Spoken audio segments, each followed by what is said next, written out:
Por dentro da questão,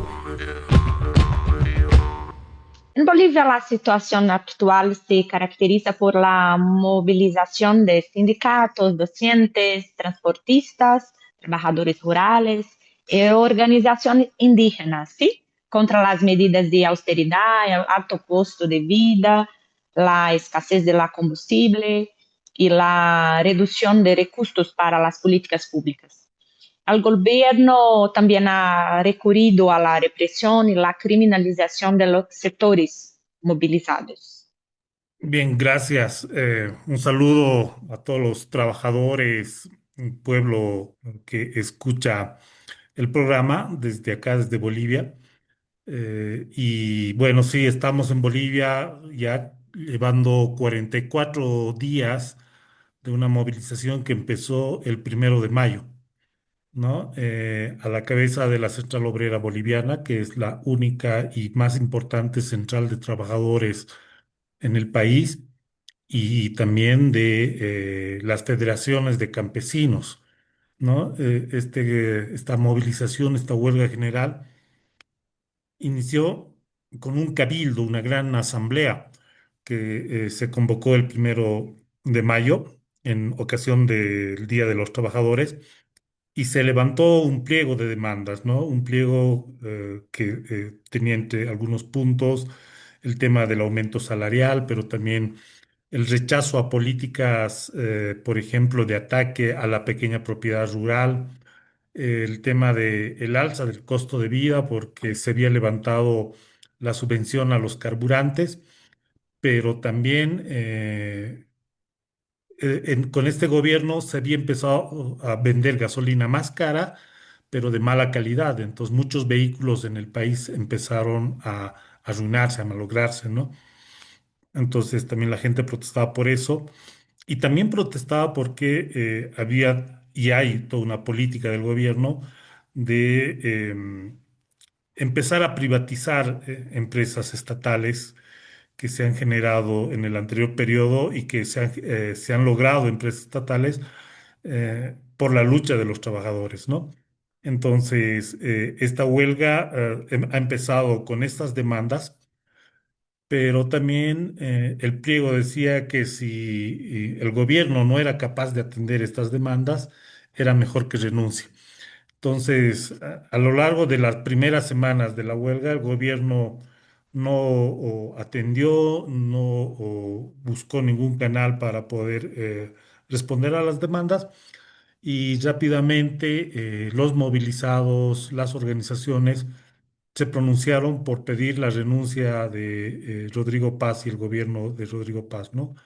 Entonces, ya muchas movilizaciones han planteado la necesidad de que el gobierno se vaya, ¿no? Y entonces venimos llevando adelante una movilización muy fuerte. Ha habido momentos de mucha tensión y el gobierno también ha respondido criminalizando la movilización, eh, ha respondido con órdenes de aprehensión contra varios dirigentes.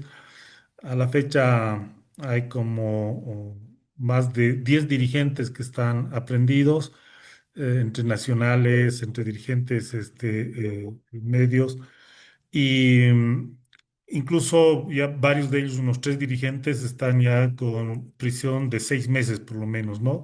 Y con riesgo de enfrentar una pena mayor. Pero sobre todo esto es un atentado en el sentido de que las leyes en Bolivia protegen la actividad sindical, ¿no? Lo que denominamos el fuero sindical. Y sin embargo, el gobierno ha desconocido este hecho. Y tal vez lo más grave de todo este proceso es que el gobierno también ha empezado a calificar al movimiento, a los movilizados, a los huelguistas, como un movimiento de vándalos, ¿no? De delincuentes, ¿no? Es decir, no solamente se ha criminalizado, sino se ha estigmatizado a la movilización y lo que ha generado también alentar actitudes y posiciones de odio en la población, ¿no? Porque también es una movilización que en su gran mayoría lo están asumiendo el movimiento campesino, el movimiento obrero, el movimiento popular, que es de origen aymara, quechua, indígena, y obviamente es visto desde las ciudades y sobre todo desde los sectores oligárquicos como un movimiento de indígenas y con una estigmatización en el sentido de que se alienta posturas racistas contra los movilizados, ¿no? En ese sentido, la movilización ha sido muy dura porque también ha enfrentado situaciones de militarización con varios muertos, ya se cuenta como 7 muertos en todo este proceso. Y bueno, a la fecha todavía la movilización continúa. El gobierno ha estado siendo presionado para que declare un estado de sitio, pero declarar un estado de sitio, un estado de sitio, es decir, autorizar a que el ejército salga a reprimir, podría hacer que la tensión se eleve más. Entonces, ha estado optando por el cansancio, ¿no? Entonces, y también evidentemente hay algunos signos de cansancio también, pero no obstante hay mucha voluntad de lucha. Y estamos en estos momentos precisamente en una situación bastante latente de que todavía no se sabe bien cómo va a terminar el conflicto, ¿no? Sí hay presión por ambos lados, ¿no? Hay presión en las ciudades que no se han asumido la lucha con mucha fuerza para que se levante la huelga, pero también hay mucha voluntad del movimiento campesino, del movimiento obrero, de las minas principalmente, para mantener la lucha.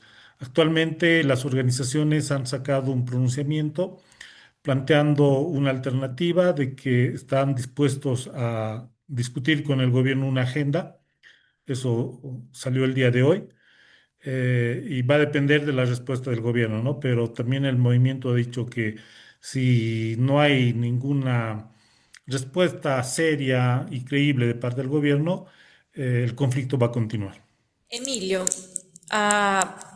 Bolivia tiene un histórico de levantes populares en las últimas décadas que tiene siempre una relación muy fuerte con el movimiento obrero, con el movimiento indígena y campesino.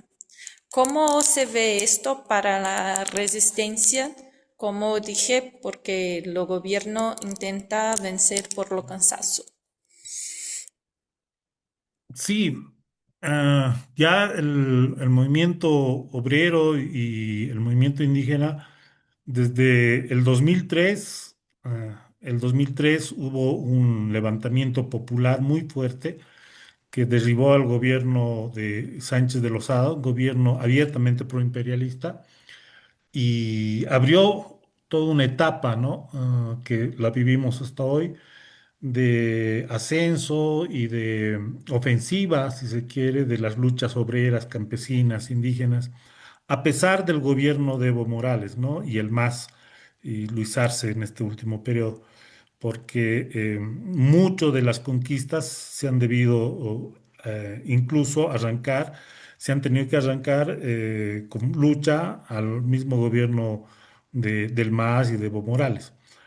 Eh, y esas conquistas que se han logrado arrancar, como por ejemplo las empresas estatales mineras, como por ejemplo la protección a la pequeña propiedad agraria, luego del cambio de gobierno con Rodrigo Paz, ¿no? Que se anunciaba como un gobierno de centro derecha, han empezado a querer ser atacadas y fue en respuesta a eso que hubo todo este levantamiento indígena, campesino, obrero, y nuevamente se ha planteado el tema de el gobierno, el tema del poder en esta lucha, ¿no? Las luchas en Bolivia rápidamente en este último periodo y en distintos momentos han terminado de plantear la discusión de quién debe gobernar, ¿no? Y obviamente es en esos momentos donde termina faltando una respuesta, ¿no? Mucho más independiente, porque eso también en este momento ha sido una especie de freno, ¿no? Mucha gente está de acuerdo en que ya no se puede permitir el gobierno de Rodrigo Paz, pero la pregunta es, ¿quién viene después, ¿no? Y ese es una especie de freno también, ¿no? Porque dice, bueno, ya echamos afuera a este gobierno y ¿quién viene después? En el 2003 vino elecciones, el MAS canalizó, el MAS Evo Morales canalizó este fuerte levantamiento, pero no fue la salida de fondo, no se ha logrado avanzar en profundidad en las transformaciones que se necesita, ¿no? Han habido algunas reformas, han habido algunos derechos que se han conquistado, pero no la transformación del país. Y eso es lo que estamos pagando también, ¿no? Estamos pagando que en los casi 20 años de gobierno de Evo, el MAS, Luis Arce, no se han tenido transformaciones de fondo, ¿no? Y sigue la inequidad, sigue la injusticia, la desigualdad social y el privilegio de la oligarquía terrateniente, ¿no? Entonces, esa es una reflexión que queda para esta lucha y para las luchas de adelante, ¿no? Es decir, se derriban gobiernos, pero ¿qué viene después, no? Un gobierno nuevamente de un reformismo populista como ha sido Evo Morales. Y claro, dentro del movimiento popular, mucha gente dice, no, no queremos que regrese Evo. Bueno, y hay también sectores que dicen que sí, que sí quieren que regrese Evo, ¿no? Porque lo ven como una figura que por lo menos simboliza el gobierno del movimiento indígena, ¿no? Pero esa es la disyuntiva que se enfrenta. La disputa por los minerales, la energía y los recursos naturales sigue siendo central para comprender a América Latina, ¿sí? Mismo si pasa en Brasil. ¿Cómo garantizar que estas riquezas sirvan al desarrollo soberano y a las necesidades del pueblo, en lugar de ser apropiadas por empresas transnacionales y potencias extranjeras? Sí, ese es uno de los temas que hoy se ha planteado en la lucha, ¿no? Como decía, por ejemplo, está a la vanguardia de la lucha el movimiento minero, sobre todo de dos minas importantes en Bolivia, de estaño, Guanuni y Colquiri. Son dos empresas mineras estatales, ¿no? Son dos mineras que se han estatizado a fuerza de lucha, ¿no? Durante el gobierno de Evo Morales. No, no es que Evo Morales y el MAS las estatizó por su voluntad. Hubieron muertos, hubieron movilizaciones contra el gobierno de Evo Morales para estatizar estas dos empresas, ¿no? Y el movimiento minero en su momento planteó avanzar en estatizar el conjunto de la minería boliviana, porque estas dos empresas, si son importantes y todo eso, no significa, digamos, la gran producción minera que hay en Bolivia, ¿no? Entonces, la gran producción minera durante Evo Morales y actualmente sigue estando en manos privadas y en manos transnacionales, ¿no? Em, y bueno, primero se quiere defender lo poco que se ha conseguido, ¿no? Estas dos empresas estatales que son importantes y también avanzar precisamente uno de los recursos centrales que tiene Bolivia, que todavía no se está desarrollando su producción, es el litio, ¿no? Y hay una disputa entre el imperialismo norteamericano, el imperialismo europeo, el imperialismo chino, si se quiere, por controlar estos recursos naturales, ¿no? Y es la pelea también porque los trabajadores dicen esto debe beneficiar a los bolivianos y no entregarse a las transnacionales a título gratuito, ¿no? Entonces, esa es parte de la lucha. Bolivia todavía tiene infinidad de recursos naturales, pero además la otra discusión que tampoco se ha avanzado es no solamente extraer y exportar materia prima en bruto, ¿no? Tenemos empresas estatales que extraen y también necesitamos la industrialización. pero eso no va a venir de la mano de las transnacionales, porque a las transnacionales no les interesa industrializar el país, ¿no? Entonces, esa es parte de las discusiones, y parte de la discusión es precisamente y de la lucha es de qué manera nosotros manejamos nuestra propia economía, ¿no? Entonces, eso es lo que está en disputa en cada una de las luchas y creo que eh, es la discusión de fondo que plantea hoy el movimiento. Por acá en Minas Gerais, Brasil, pasamos lo mismo con litio y con la tentativa del gobernador del estado de vender nuestras reservas para los imperialistas de Estados Unidos o Europa. Y bueno, ¿tiene algo que quiera hablar un poco más, Emilio? Sí, básicamente agradecer la solidaridad del pueblo latinoamericano. Creo que el movimiento obrero aprende a través del ejemplo, ¿no? Y hoy Bolivia se ha convertido en un referente de ejemplo para Latinoamérica, para el movimiento obrero y popular brasilero, argentino, chileno, etcétera, como también en algún momento seguramente van a haber momentos en que la lucha de los trabajadores brasileros, de los trabajadores argentinos contra sus gobiernos, contra sus burguesías, va a ser el ejemplo también para nosotros, ¿no? Creo que es la solidaridad y esto es muy importante, ¿no? El movimiento obrero, el movimiento popular, tiene una tradición histórica de solidaridad, ¿no? Entonces, a lo largo de todos estos años que el movimiento obrero, campesino, popular ha estado peleando, siempre han habido expresiones de solidaridad entre los movimientos y creo que es una tradición de la cual hay que sentirse orgullosos, hay que llevarlo en alto, este tipo de programas, por ejemplo. Y es importante señalar esto porque hoy sectores precisamente de la extrema derecha en Bolivia, como seguramente pasa en cada uno de nuestros países, atacan la solidaridad internacional diciendo injerencia extranjera, manipulación extranjera, ¿no? Recién nomás han impedido el ingreso de una delegación de derechos humanos que venía de Argentina con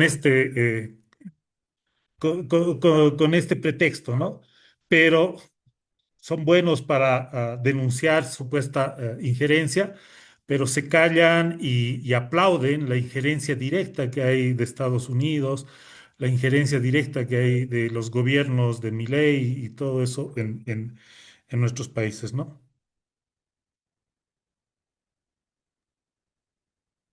Gracias, Emilio, por su palabra. Nos enseñó muy el bolivianos y los demás pueblos de América Latina, ¿sí? Nos enseñó mucho sobre soberanía, resistencia y solidaridad internacional para los brasileños y todos los demás pueblos de Latinoamérica. Gracias a ustedes y saludos también Y, a todos los trabajadores brasileños.